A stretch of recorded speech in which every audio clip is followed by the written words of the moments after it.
That is definitely like a pretty big blessing to end up being in the environment to rely on MCing to get through it. I mean, that part of your story, I'm like, I don't know how to comment on that except to say I'm glad that you got through that situation, and I'm glad you're sharing it with us because a lot of us, yo, it's those weren't choices I had to face ever. Like it's, I mean, I know there are people in my city. It's a pretty big city that did face that choice, but in my life that never happened. So it's Uh, so like as you get to that point, how when you say you're celebrating the circles, are you still doing like the running through end of the week and places like that, or has it like elevated to something beyond, let's say, that open mic circuit? yeah, so eventually, um, so a couple things happened that started to shift uh, my life and move me in different directions. For one, I had a son when I was 18. My son was born. So shout out to Big Ran, who used to be Little Ran, but now he's like 6'4". So I had my son, and so that dramatically changed things. So I was like, yo, I I got to get like a legit job. I was 18 and I was still running around the streets. People was, selling, you know, drugs and kind of just living day to day. And I was like, yo, I can't do this anymore. I got to get a job. I got to figure something out. So I ended up, getting a job. Shout out to my man Frank, who hooked me up with a gig in dialysis, working in dialysis for people who have kidney failure. So I came in, I started doing that. So all the while I'm doing music, but there was a big shift at that point because I started working full time, and so the music kind of slowed down. And then I got a call from a brother named Akil Desan, who's an incredible musician, MC, singer, just a great brother. And he called me and he was like, yo, I got this opportunity. I think, we might, basically he was trying to work out a deal at Atlantic Records. Right. Okay. And at the time, the story was they wanted him to be a part of a group and not a soloist. And so he called me up and he called up Adeline Michelle, who's an amazing singer and bass player. And he's like, yo, I got this vision. Let's form a group. Let's do a trio, Fuji's vibe, so on and so forth. And I was blown away because I saw him as such an amazing, incredible talent. Sometimes I've heard it said that you're the only person in the room that you can't see, right? So, I esteemed him, as, higher than myself, you know what I'm saying? And so when he hit me up, I was like a real honor. So I was like, man, wow, that's dope. And so long story short, we ended up forming this trio. And then that was the next, I don't know, 5, 6, 7 years of playing music, which I'm super grateful for. And so we played just shows everywhere, all around New York, went to Philly. We could take, flight out to Europe and do some things in Paris. And so we were playing music, and that was a fun time. We didn't end up getting signed by that record label. We messed with them and recorded demos, and how You that say stuff. you got to perform in Paris? We did, yes, we did. Yeah, Yeah, that's dope. What's that yeah, it like? was dope.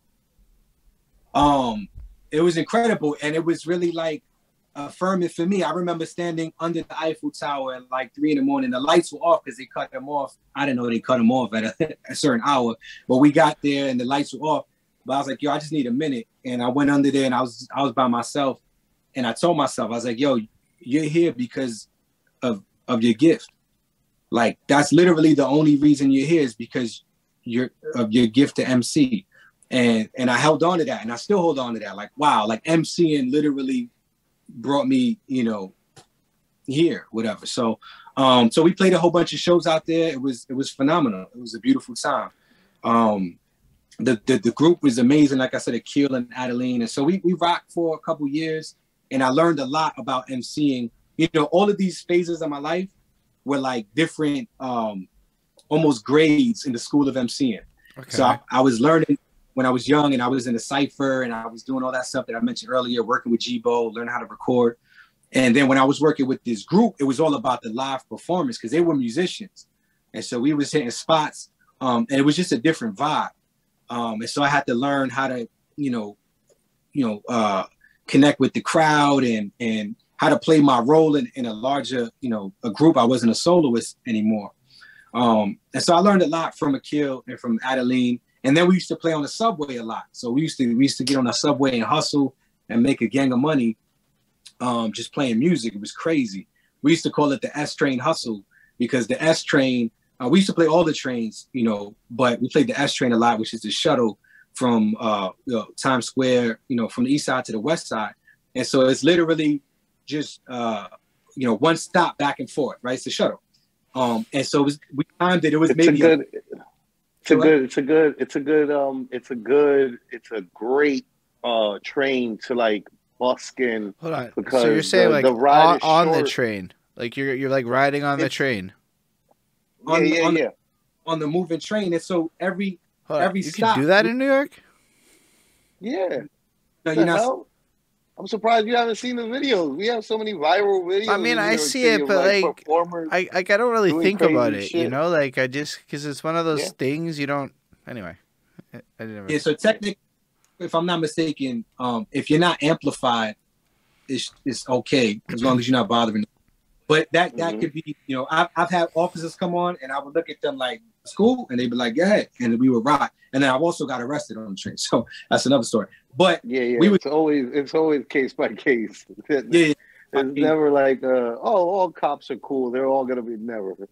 Yeah, no, you never know. Listen, and I know I'm jumping from story to story, but my father's a retired NYPD, officer. Mm-hmm. So actually that day when I had got, locked up on the train, I don't like to pull that card. So the cop is talking to me. I'm like, all right, boom, boom, boom.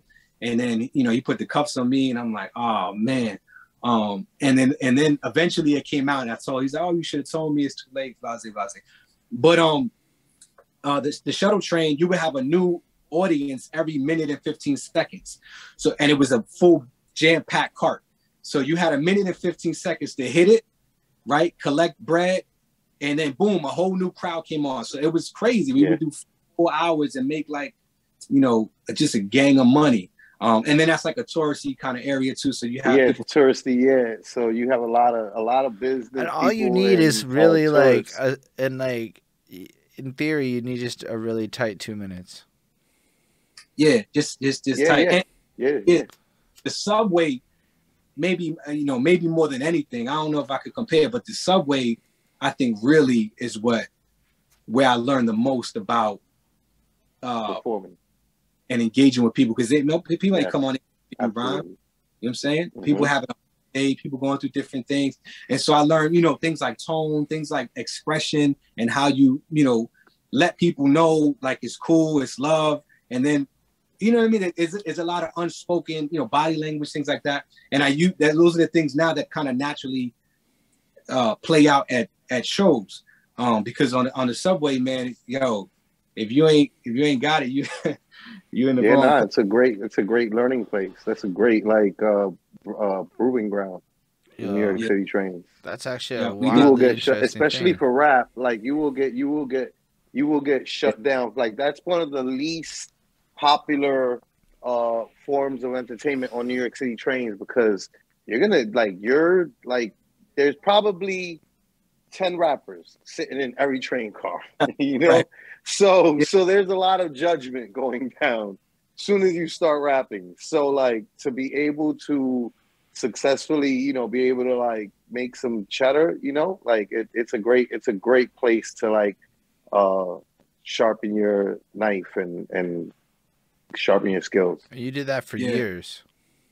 Yeah, we did it for a few years. It was my favorite thing in the world to do. Actually, sometimes I would get sad and I didn't realize I was sad because I hadn't done it in a while. My wife would be like, you should go hustle on the train. You should go rhyme on the train because you're like getting in your mood, But interacting with children, on the trains, families, as kids, and so you rhyming and you interacting with them. All those dynamics are really important to me. And I miss it. It's been a while. So we did that for a lot of years. And then I transitioned and we started this thing called Transformers, like Transformers, but Transformers. And that was more like a like a ministry. Like it was, so the first part was hustle and we used to just make a gang of bread. And it was beautiful. It was awesome.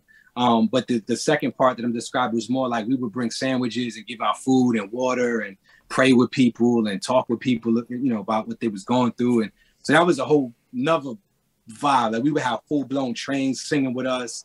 It was beautiful. And then, you know, it's been a while and the train is different now, you know, after the pandemic and all that, but maybe one day I'll get back to it. But yeah, so I played in that trio for a while in the band, played in a couple groups, a couple bands, and then, you know, went back to, you know, solo, you know, act or whatever you want to call it, eventually, you know what I'm saying? So when do you know when you was about that you became a solo actor? Like how old were you? So now it's time to telling so many stories. We're going through like all these years. So like, so I'm 30. I just turned 37 February 1st last week. I guess it was last week, 2 weeks ago. Congratulations. Thank you. Word up. Yes. So yeah, I played in a trio and some other bands. I played in like a punk hip hop band for a short time, and that was a lot of fun. Shout out to my man Dave Yauman. That sounds dope. That's dope. It really does sound dope. That was so, rappers like those like bands like that are like, that's like, I think any real like, you know, rap performer artist like wet dream, you know, is like be able to like rock out with like a band that's like able to keep up and like hold you down for real. It's like, this is ideal. Yep, that was a lot of fun. And to this day, my favorite way to play is with the band, whether that be a small band or a larger band. And I just got so used to it from the years that I playing in that trio. Like that's how we played for so long. And then playing on the train, I would be accompanied by a guitarist or somebody on the hand drum, like a djembe or the cajon. And so yeah, like through my 20s, I was in that trio and other bands and groups and things like that. Then in my early 30s, I was in a duo with my man Damian B. Sanders. Shout out to my man Damian. We had a group called Jesus Peace, and we did that for a few years. That was dope. Got to go to Australia with him and do a hip hop conference out there. Shout out to Uprock, all my people out there in Sydney, Australia. So we did that, and then probably like my mid 30s, things started. I just felt like I wanted to get back to some of that, of the essence of what, you know, like when I was younger, you know what I'm saying, and when I was emceeing, and I had kind of this, you know, I just wanted to you know, I needed some space, you know what I'm saying? You know, groups could be a lot of work. It's like family, you know, relationships. Mm-hmm. You got to work with the dynamics of working with other people's personalities, you know? It's rough. Yeah. It's not easy.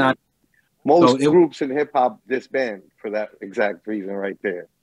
Exactly. I don't know what the exact percentage is, but I'm willing to bet it's greater than 50. You know, like more than half of the groups in hip-hop break up because of like just, it's rough to keep a lot of people together. It's not easy to get more than one person to all march to the beat of the same drum and go in the same direction, all with the same goal in mind, and to constantly keep that goal in mind. Like, it's rough. It's not easy. Especially as you get older. So now at this point, I'm raising a family. And so it's like decisions. I'm trying to like, it's hard enough for me to keep up with my kids and my wife and like what we're doing is, you know what I mean, to coordinate. And so it just felt like it was time. Scheduling conflicts at that point must be ridiculous. Yeah. And so I went back to doing, you know, solo music and stuff, and still working with a gang of people, you know, always collaborating and working with people. Yeah, so most recently, you know, I've been putting out records with a producer out of San Antonio, Texas, who goes by Gainsborough, an amazing producer. And we've been doing some joints, and I'm, you know, excited about that, you know. I saw you. Tell us more about that. Yeah. Say what? I was going to ask him to tell us more about that, but go ahead. I was going to say I saw your Tiny Desk performance audition tape. Oh, word. Yeah, that was fun. It's funny you bring that up because I did not audition last year. I think that was 2 years ago, whatever it was. But I think I want to do it this year. So I got to schedule that. Yeah, they showed us love. They put us on their blog. It's one of their favorite auditions and everything, NPR. We didn't win, but it was fun. Yeah. It's a good look. Yeah, how did you link up with him? That's still wanted to. I agree with Flacko. We need to talk more about that still. The producer I just mentioned, Gainsborough. Yeah. Yeah. So actually we connected online. I believe it was on IG. So I don't recall exactly how we were maybe following each other or something, but he hit me up and he was like, "Yo, I'm working on this album." I think it was an instrumental album, and he was gonna have like 1 or 2 vocalists on it on the album, and he asked if I would be one, and so he sent me the beat, and I was like, "Yo, this joint is dope," and so I did the song. It's called Sunk Ship. I did the song with him, and then that turned into maybe a month or 2 months later another song, and then I think we did like 3 joints, and then the vibe was just right. We was like, "Yo, let's do a project." And so we did an album. And what was that? Was it 2019 or 2020? I think it was 2020. Called Remix the Sky. And people seemed to enjoy the record, and so then we followed it up, and we put out a couple singles after that, and we're working on a project now. So yeah, he's super dope, and I enjoy working with him. That's awesome. And how does the NPR process work? You just got to record a video and then submit it, and then you get to just be on the show if they approve you? Yeah, so I think they opened up auditions March. I forget the day, but it's coming up. It's in March. And yeah, you just got to shoot a video performing with the desk in the video. And they have their judges. You can read on the website like how they judge and who's judging and stuff like that. And that's basically it. So people all over the world. Somebody needs to send in like a submission where like they perform under the desk and shit. Like they're wild, afraid, oh my gosh, I would holding their blankie and shit. That'd be wild crack. Yeah. I like NPR, like holding my blankie. Yeah, NPR is like that's one of my goals. Like I really enjoy watching the Tiny Desk concert series. You're gonna get it. Yeah, you're gonna get it. You're putting it into the world. They did the thing. They were in a coffee shop pursuing it or some That's shit, it, bro. Like they weren't. He wasn't like at just a desk. They was like, "Fuck that. We can do this in the room with people. We good." And it was tight. Yeah. It was really like down. Oh, that's dope. It was like thank you. Yeah, it wasn't planned. We just we showed up to a coffee shop like, "Yo, there's a table. Let's do it." And there was people in the room, and we were like, "Yo," they was talking. We was like, "Yo, we're gonna do this quick thing, performance." And so they enjoyed it. It was like an impromptu concert that we all got to have that wasn't exactly planned. But yeah, I think I'm gonna do it again this year, and I have an idea. So I just gotta make it work. You know what I'm saying?